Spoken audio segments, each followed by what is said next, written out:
Anchors up, sails at full. Welcome to the Sloopcast. How are you doing today, Kyle? Doing all right, Jared. Doing all right. How are you doing today? In our I like to talk about our reality versus the listener's reality. In our reality, because that's how time works. In our reality, Ohio State was just declared the inaugural. Is that a okay word to use in this case? Does that still work if it's a week and not a year? First of the year, yeah. First week. Words are tough sometimes. Point is, Ohio State's number one in the college football playoff. It's not a bad day. People calling us homers. Though, Jared. We were putting Ohio State as number one ever since they beat Penn State. We were putting Ohio State number one in our tier list, and Jared and Kyle, you're being homers. Stop being homers. Clearly, George is number one. Jared and Kyle.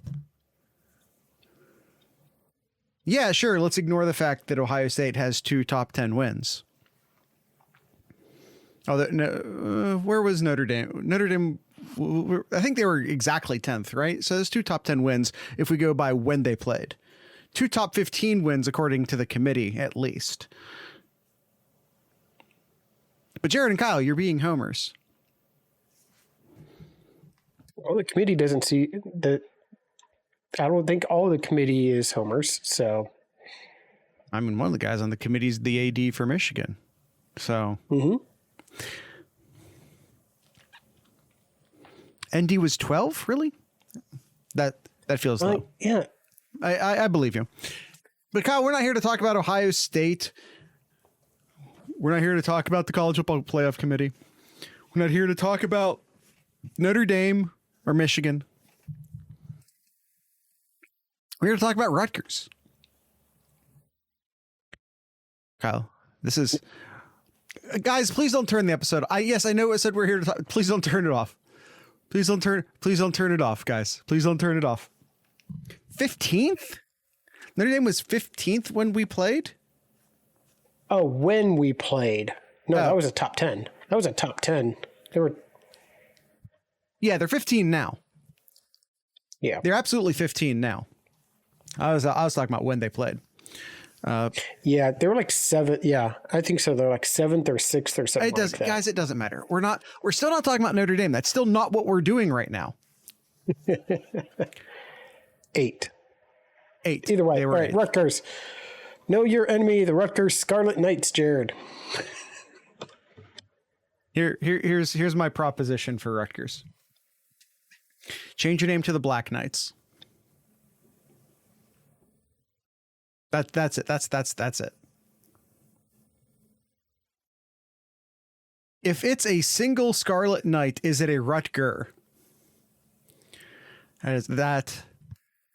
That's the important question. Kyle, let's dedicate the next 40 minutes to that question. Let's not say we did. All right, so Rutgers here coming into this game with only 2 losses, Jared. This is a Rutgers sick. And no, this isn't September. We're talking about they're 3-2. Well, they're 4-2. No, they're 6-2 going into November. Rutgers. So let's and like we take a look at their schedule. First 3 games, they beat Northwestern. Now at the time, it's just like, okay, yeah, Northwestern's fresh off of their scandal, yada yada yada. But Northwestern's 4-4 right now, which if you haven't been paying attention, is what Clemson is right now too. So really, if you think Northwestern at 4-4 is a bad team, well, then your expectations are just too high. That's a Dabo joke for everybody. So they beat Temple. Okay, good job. Beat Temple. Then they beat Virginia Tech. Now, at the time, we didn't really think much of a Virginia Tech win. Yeah, but Virginia Tech's not a bad football team, it turns out. Clemson will be 4-5 on Saturday. Woof.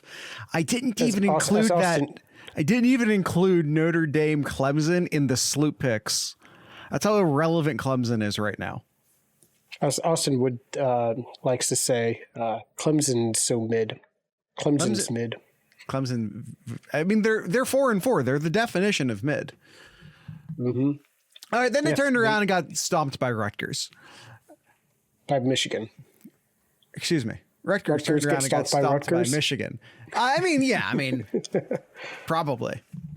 Now, it should be said that 31-7, not terrible. I mean, it was a decent game at halftime. It was 14. Yeah, it was 14-7 halftime. Then Michigan went into the half, made some adjustments. Wink, nod, like they did against Bowling Green. Made some adjustments. Where's my shades at? Where are your shades, Kyle? Do your shades also record? This little blue light that shines. Just I don't know if that I don't know if that rumor is real or not, but I love it. Who cares if it's real at this point? Yeah, I know. This thing just is alive and continuing to evolve, and it's beautiful. Then they beat Wagner. Yep. Then they lost to Wisconsin in a close game. Mm-hmm. Now, losing to Wisconsin in a close game, I'm not going to fault them for that. I'm more upset by the fact that they beat Michigan State in a close game. How are you letting Michigan State stick around? Indiana, they win a decent game against Indiana. Now it's time for Ohio State, and how do you think Rutgers is going to fare against Ohio State, Kyle?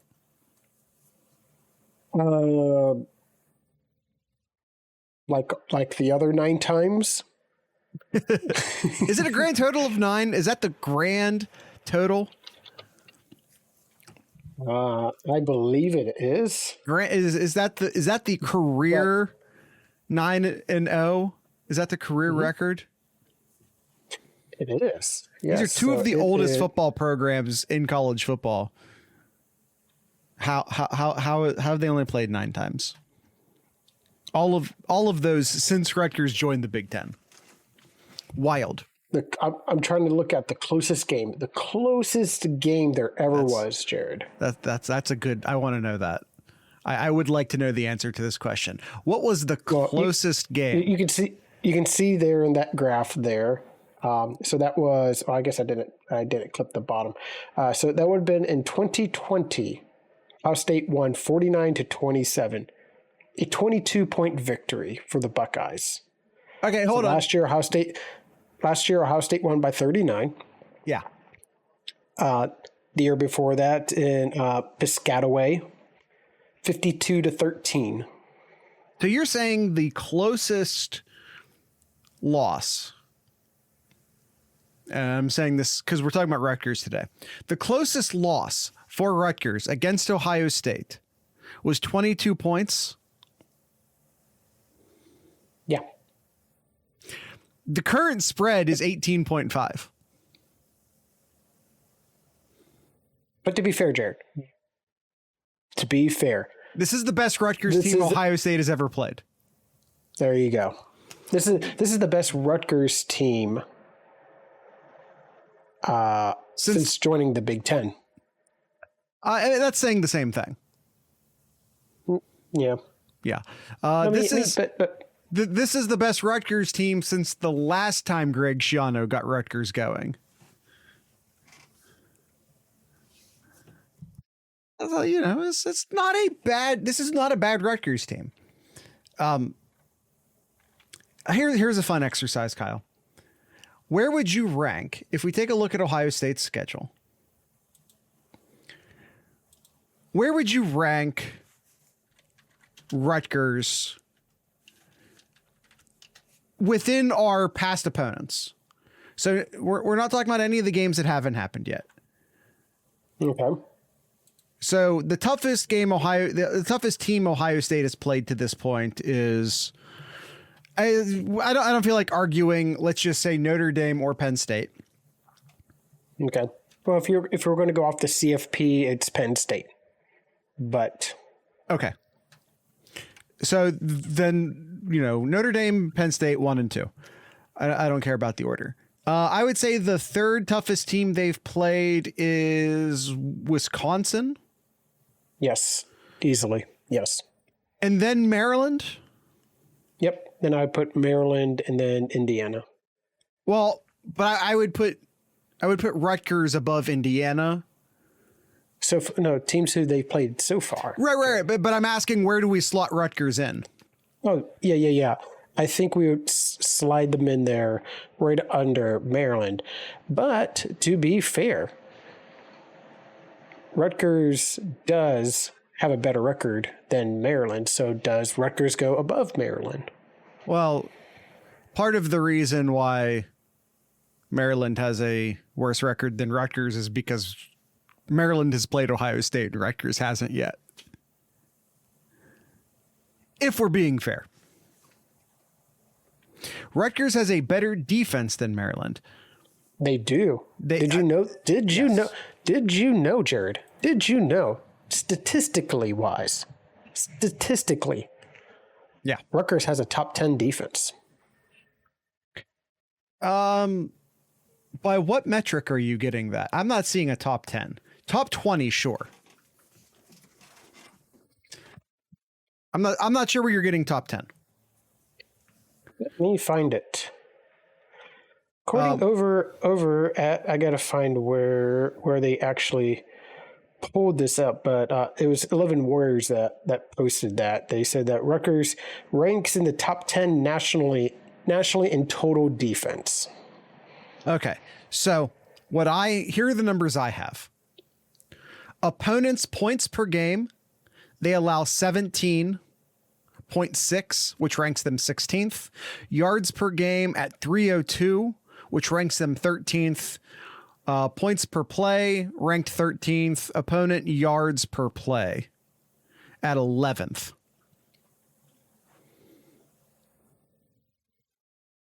See, how do they have 278 yards per game and I have 302 yards per game? I know why. My stats don't count Wagner. FCS schools. That's so how. Wagner. Yep. Right. My stats don't count in FCS schools. That's the difference. All right, but whatever. Close enough. Maybe they're 13th, maybe they're 9th, whatever. It's the same basic thing, right? Yep. Yep. So Rutgers is a good defensive football team. They are especially a good, and I'm not saying that their rush defense is bad. Not saying that. Opponent yards per rush, 39th in the country. Opponent rush yards per game, 40th in the country. Solid. Not bad. Yeah, it's solid. Yes. Where they shine is in the passing defense. This, by the way, is literally the same thing I was saying last week about about Wisconsin. Their run defense is above average, but their pass defense is really good. This is literally the exact same thing that I was saying about Wisconsin last week. And for what it's worth, Rutgers has played better offenses. For what it's worth, Rutgers has played much better offenses than Wisconsin had played to that point.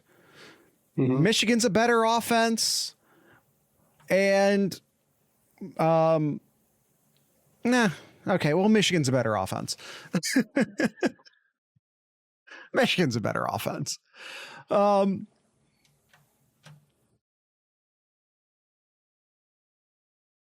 This is ludicrous, by the way. Scoring defense, the top three, all all Big Ten, with Ohio State at number 2. And this isn't the Big Ten rankings. That is nationally. The question might start to become, can no one in the Big Ten play offense? I mean, realistically, that starts to become the question after a minute, right? I mean, I'm just saying from a statistical standpoint, from a meta statistical analysis, a meta analysis of statistics, it might be the better way of saying that. Sounds like 2005 Big Ten. You are not wrong, Zach. But yeah, sorry. Back on track. Rutgers, very good pass defense. They hold their opponents to a 55% completion percentage, which ranks them 12th in the country.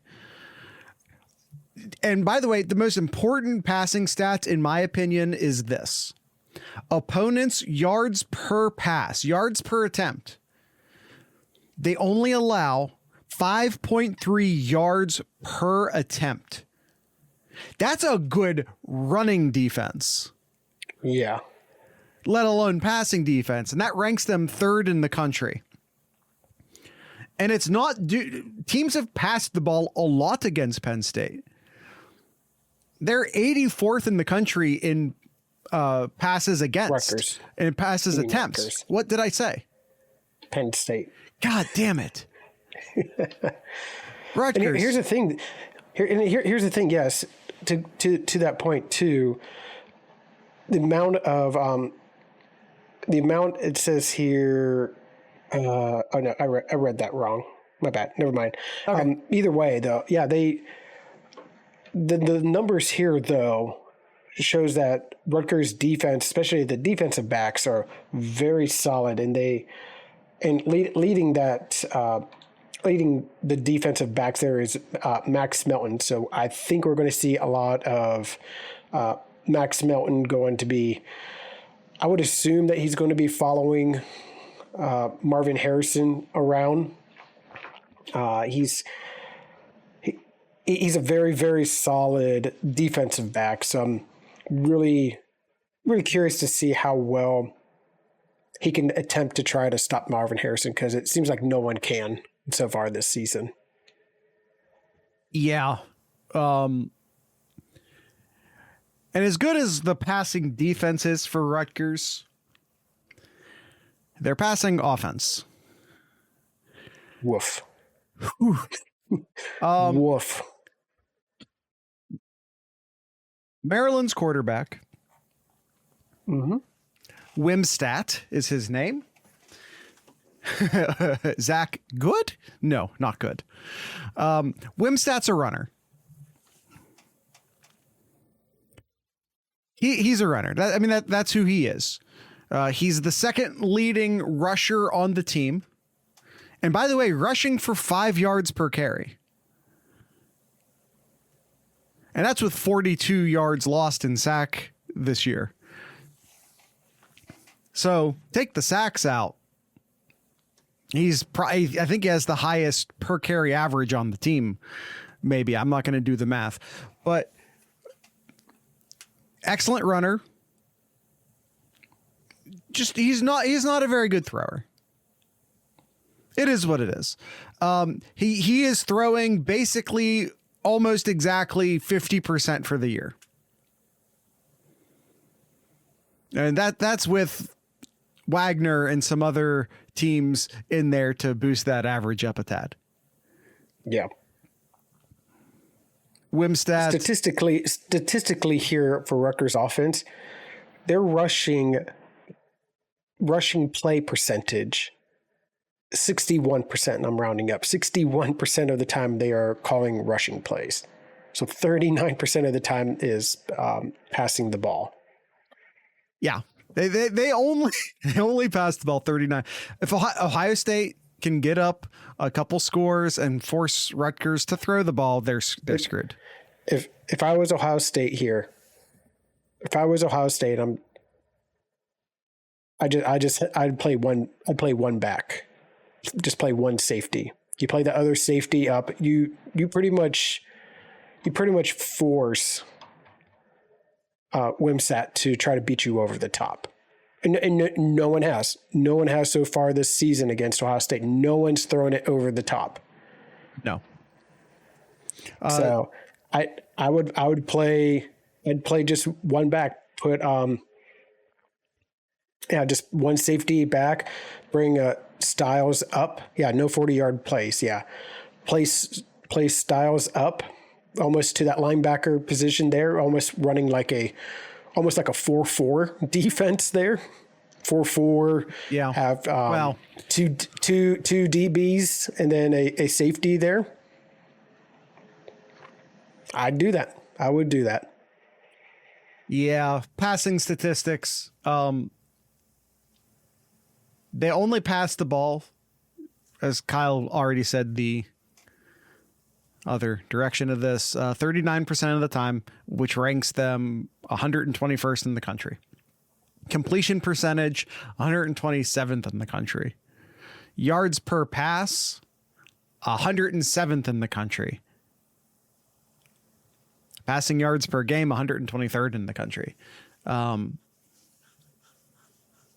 And with the severe lack of balls being thrown, Wimstat has still managed to throw 4 interceptions on the year. 7 touchdowns, 4 interceptions, throwing the ball. In his defense, he does have an additional 7 touchdowns running the ball. In his defense. And in case you're wondering, they don't have at least an experienced guy behind him. If you're thinking, oh, well, maybe they got a guy who they can bring in and maybe be a little bit more pass focused if the game gets out of hand. There's a combined 5 attempts on the bench right now. 5 attempts for the year. I didn't look at previous years, but in layman's terms, they gonna run that motherfucker. Yeah. They're going to try. And Rutgers is not good. Rutgers is not going to win this game doing that. They just won't. And everyone thank Indiana for surprise running a triple option in week 1. So Ohio State has seen the running quarterback before. So yeah, it's going to be one of those games. And for what it's worth, this was, if you look at the Penn State game and the Wisconsin game, both of those teams' leading running backs had a really good per carry average. And, well, in the case of Penn State, anyway, I feel like Franklin messed up by not continuing to run the ball. Wisconsin lost their guy. So they didn't really have a whole lot of...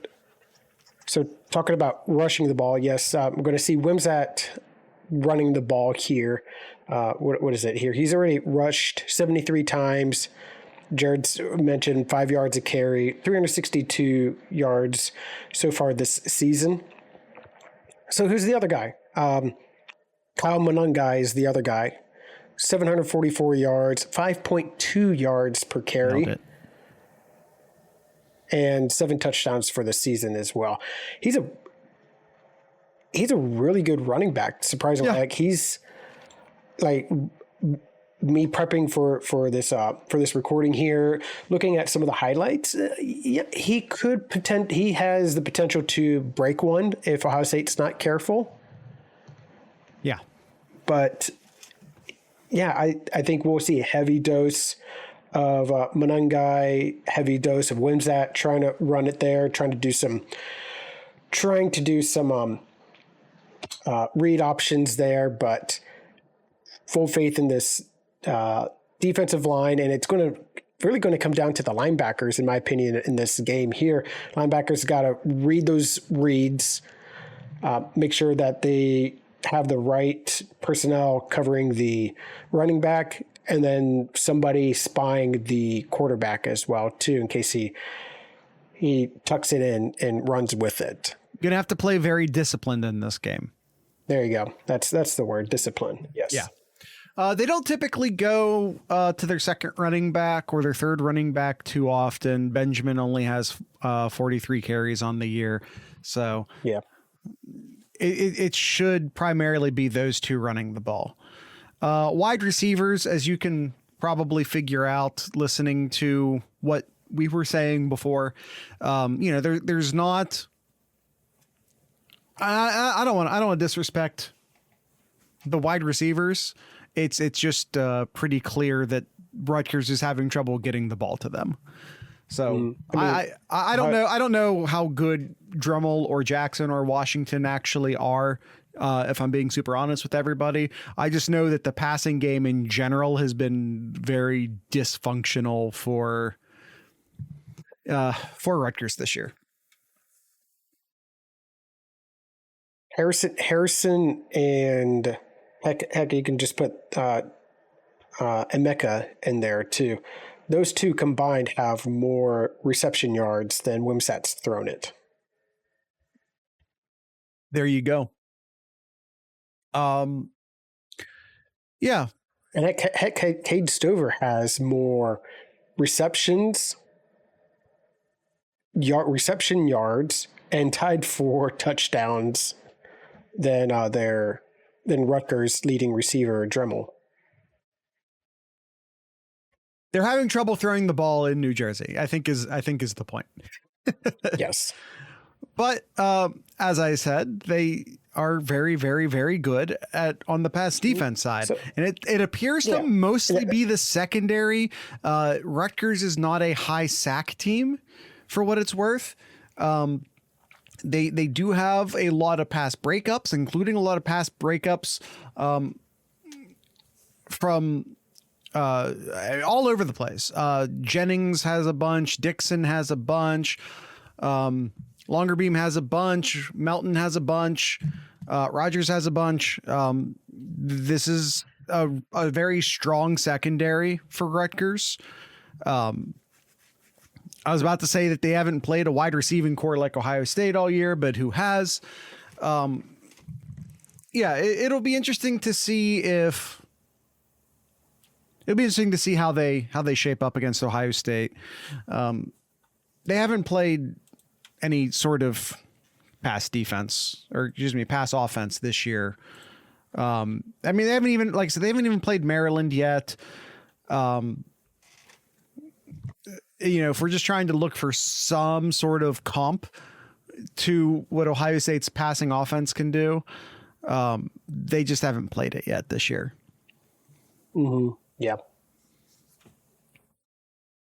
So yeah, the story in this game here, I know I mentioned about linebackers versus what the dual threat with Monangai and Wimsatt, but it's going to be Ohio State offense. Can they put up the production here, which they've struggled in recent games here? Now, granted, they play tougher opponents here, but that's something you got to keep an eye out for. There's been just some inconsistency with the offensive line, with McCord. Right. Can they finally get that together? Can they start scoring points again here? The least amount of points in this series is 49 points. 49 points. Can Ohio State score 49 points against Rutgers this year? No. My gut instinct is no. I'd take the under on that. Heck, I'd probably take the under at I'd probably set it like at 35.5. Yeah. I don't know how much Ohio State is looking to put up big points this year. Ryan Day has been very happy to run the ball late in games and sort of get out of games. That's fine. Yeah. I thought I had this stat somewhere. I might not. Ohio State's time of possession's enormous this year. Like, I've never seen Ohio State's time of possession before. And a lot of that has to do with the new clock rules. A lot of that has to do with the fact that the defense is getting them the ball back very quickly. That's it. And a lot of it has to do with Ohio State being just okay enough running the ball. Spike says probably just trying to get out of there without another injury. Yeah, it's been. Yeah. I don't know. Well, last year was an especially rough year for injuries, and this year hasn't been great either. But yeah, well, and we just got word today, Jared, that Ohio State is going to be for the rest of the year without one of their running backs here. Yeah, Mayan Williams out for the rest of the year. Chop. Yep, chops out for the rest of the year there.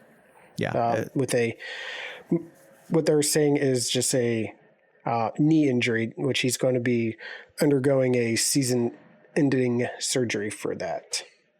Yeah. Oh, so Ryan Day said that, yeah, the procedure is done. He's just in recovery mode right now, out for the season here. Which it goes without saying sucks. Yeah. Yeah, that's, I don't know, Kyle, is there anything else on Rutgers you want to talk about? Leading pass rushers on the team are defensive linemen Lewis and Bailey. Yeah, I really think the heart of this Rutgers defense is the DBs. I mentioned Melton, but the other DB to keep an eye out for is Longerbeam. He actually leads the team in pass deflections. Yeah. Don't really see too many tackles from either of them, and that's usually a good sign from a defensive back standpoint. Well, from a cornerback standpoint, it is. Yeah, but yeah, no, I don't got much more about it. So I guess we can go into our predictions, unless you have anything else. No. Again, I do want to maybe wrap things up a tad as far as this section of the show. Rutgers has a very good pass defense. Mm-hmm. I'm going to say it again. Rutgers has a very good pass defense. So when Ohio State isn't just throwing the ball all over the yard, don't be, but it's Rutgers. This is, again, I already said this, but this is, again, a very good pass defense. And this is, again, the best Rutgers team Ohio State has ever played. Is that a low bar? Yes, it is. Should Ohio State still win this game somewhat easily? Yes, they should. But if you're expecting a classic Ohio State Rutgers game that ends in 59-10, nice, then this isn't going to be that game. But also forget that I said that when we do the score predictions here in a minute. Because the bit is important and we stick to the bit. Marv will have 160 yards and 2 touchdowns. I mean,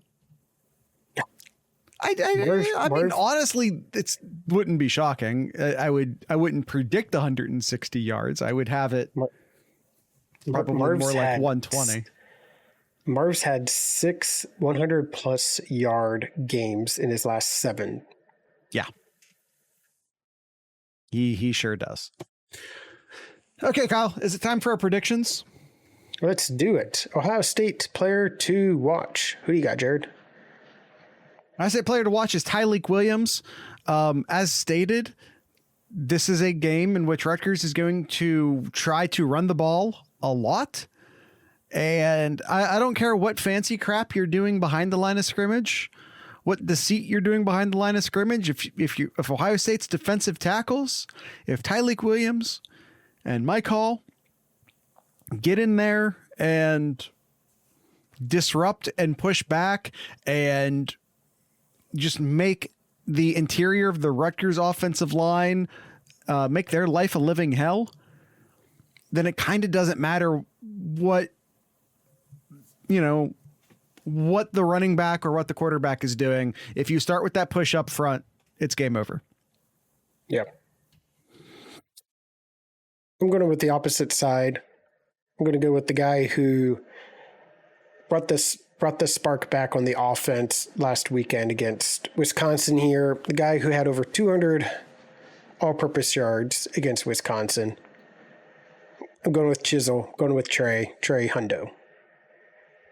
I think that with how good of a pass defense this Rutgers team is, and kind of to your point you mentioned earlier, Ryan Day's kind of sticking to the run game for better or worse, and I think that's what we're going to see in this game. I think Ohio State's going to run the ball more.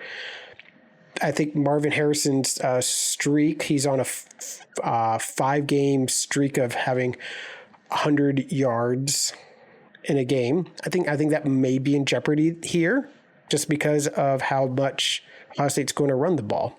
So I'm going to go with Trey for my Ohio State player to watch.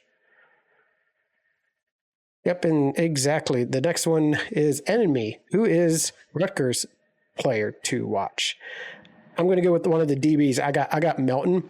Melton is most likely going to be the guy to guard Marvin Harrison. And is he going to be the one guy that finally is able to reduce the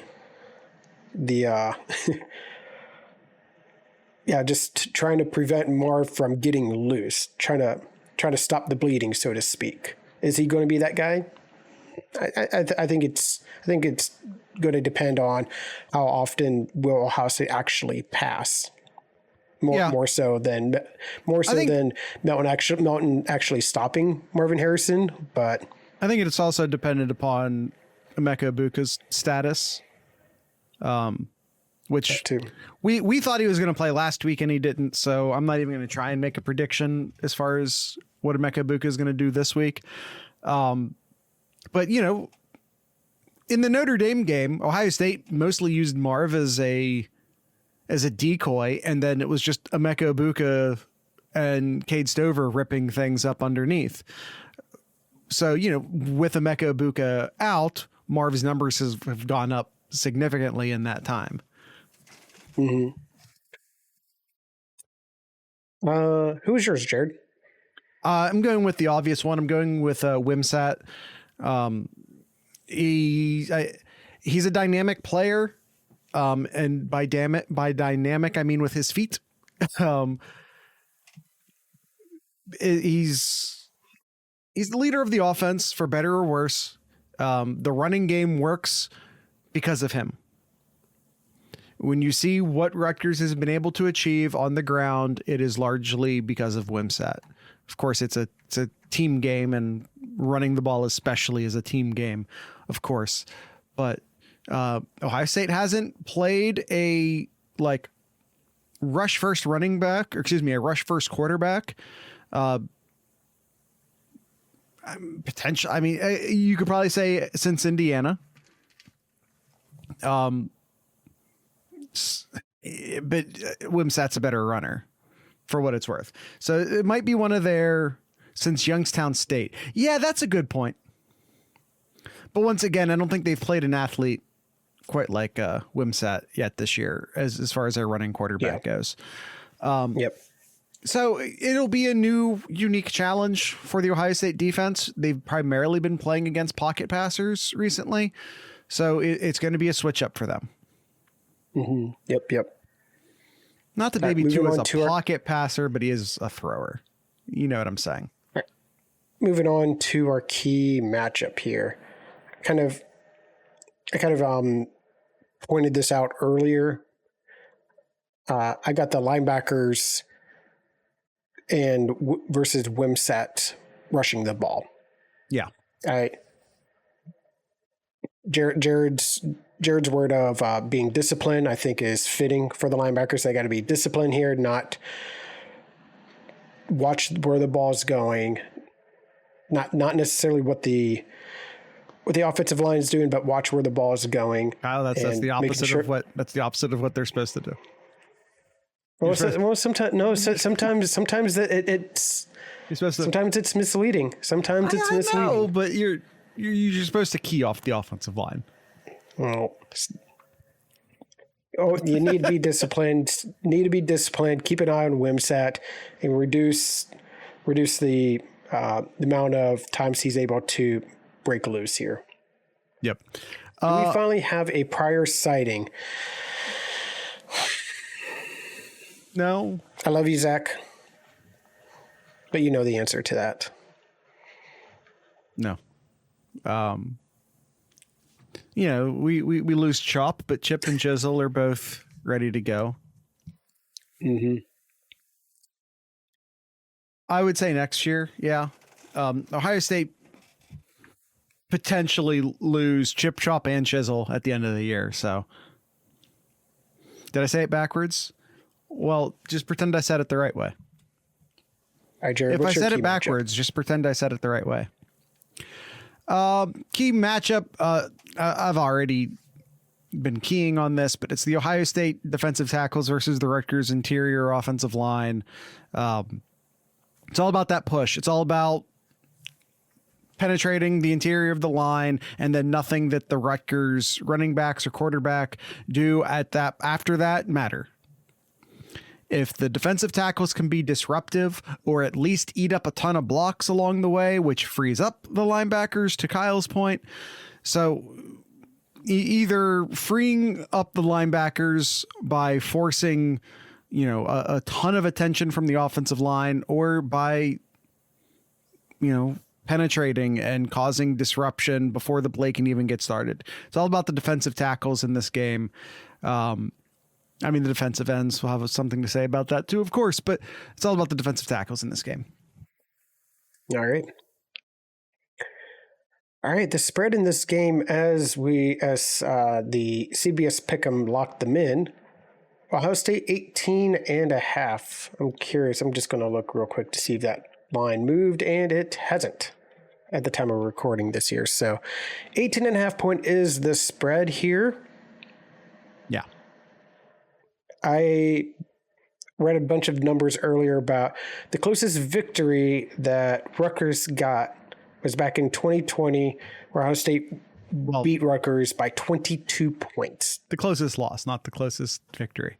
But yes, Rutgers has never gotten within 21 points of Ohio State before, and the line is 18.5. If that's not an indicator, I don't know what is. Yeah, I got the Buckeyes. Covering in this game here.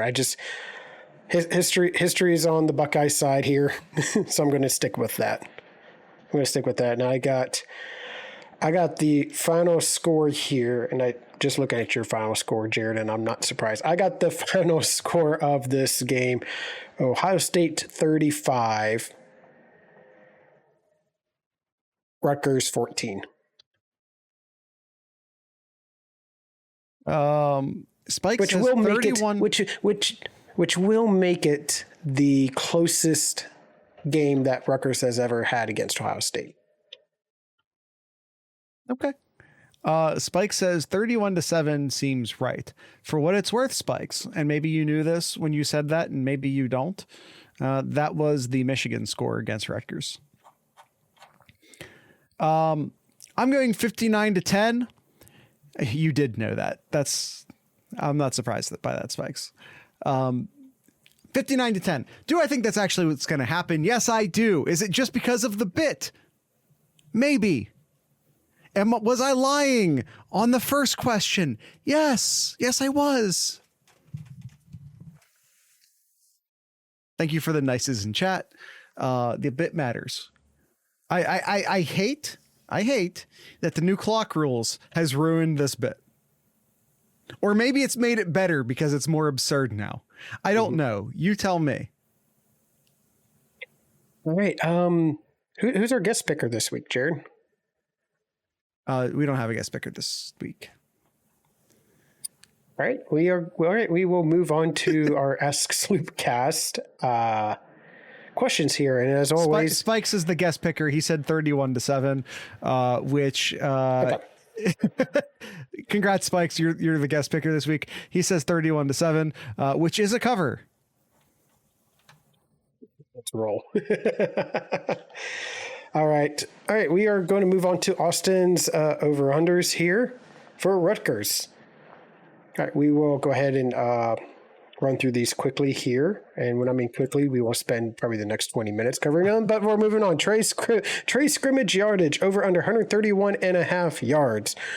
Take the over. Yeah, this Rutgers game, I think, is going to be a slightly more, and I do mean slightly more, positive outcome version of the Rutgers game for Ohio State. I think it's just going to be it's going to basically be the same game, but just a tiny bit better for Ohio State this week. All right, you said over? Yes. Yes, I did. All right. The other running back here, Kyle, great first name, Manungai, scrimmage yards at 66.5. Man, it's hard for me to take the over on that. Did you say it's a good number? I say that is a good number. I think Austin I'm going to go with. Say that. I think I'm going to take the over on this one just because of how much they're going to run the ball. So I think I will take the over for Manungai rushing more than 66 yards. Yeah, I think it's probably worth noting that he does say scrimmage yards, but yeah, Manungai is not much of a pass receiver. So I don't know how much of a factor receiving yards is going to play into this. But 66 feels low enough, and I think Rutgers is going to. I think they're gonna run the ball a lot. So I'm gonna go over. I think it's a very good number. I think it ends up being like 70 yards, 75 yards would be my prediction. Yeah, I was thinking like 80s, but either way, Ohio State sacks allowed. Ohio State has. That is another issue Ohio State's had here. 1.5. It should be said. Yep, 1.5 sacks allowed here. Yeah, Ohio State has not done well at all. So looking at the past few games here, last game, McCord was sacked 4 times, the most so far this season. 2 against Penn State, 2 against Purdue, 3 against Maryland, and then 1 against Notre Dame, 1 against Western Kentucky. Yeah, I'm going to take the over here just based on what I've seen from the offensive line here, and if they're passing the ball and the defensive backs have a good coverage, and Kyle's taking longer to read the defense and to know where to throw it. It's a tendency that we've seen with McCord. So I'll take the over for Ohio State allowing more than 1 sack in this game. Yeah. On one hand, Rutgers has a very good pass defense, as I've stated 1,000 times to this point, which can force sacks.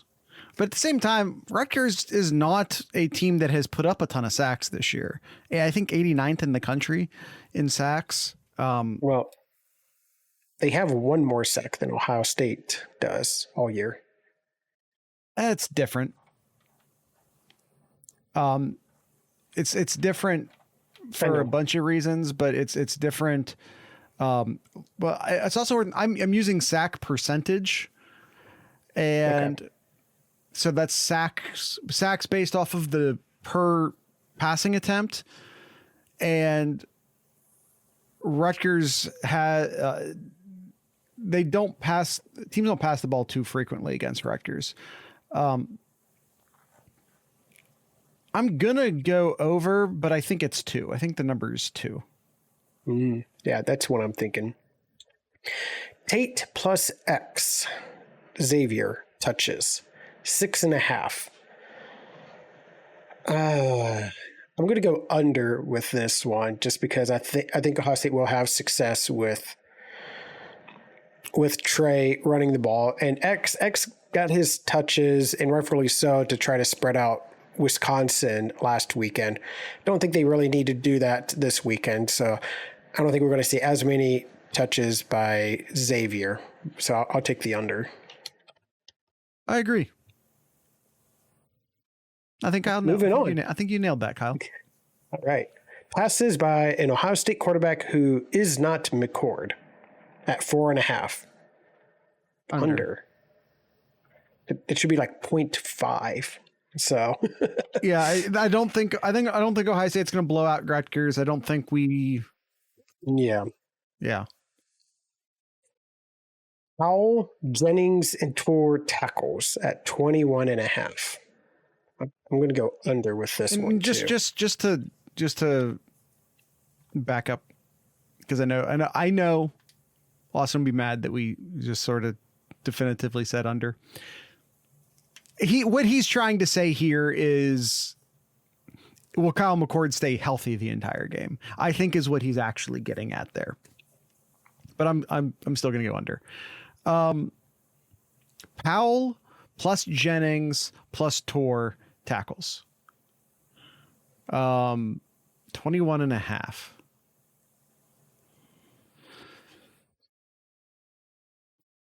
I'm gonna go under. Oh, you're gonna go over. Okay. I am. Ohio State's gonna run the ball a lot. And those are the leading tacklers on the team. Those are the leading linebackers on the team. I think they'll rack up a bunch of tackles this game. All right. And last one here is Marv catches at 7.5. Man, that just depends upon. This question to me might as well be, will Ibuka play? Yeah. Marv had 6 catches against Wisconsin. Then he had a career game again against Penn State with 11, 6 against Purdue, 8 against Maryland, and 3 against Notre Dame. I'm going to go under. I'm still going to stick to my theme here. Ohio State's going to run the ball a lot, less opportunities to throw it to Marv here. So I'll go under. I know I'm not allowed to do this, so I am just going to say over as my official answer. But under if Ibuka plays, over if he doesn't. But your stance is over there. Yes, yeah, I know that's cheating. I'm not allowed to do that answer. So my official answer is over. All right. All right, Kyle. Right, that's it. That is, yeah. I think that's it here.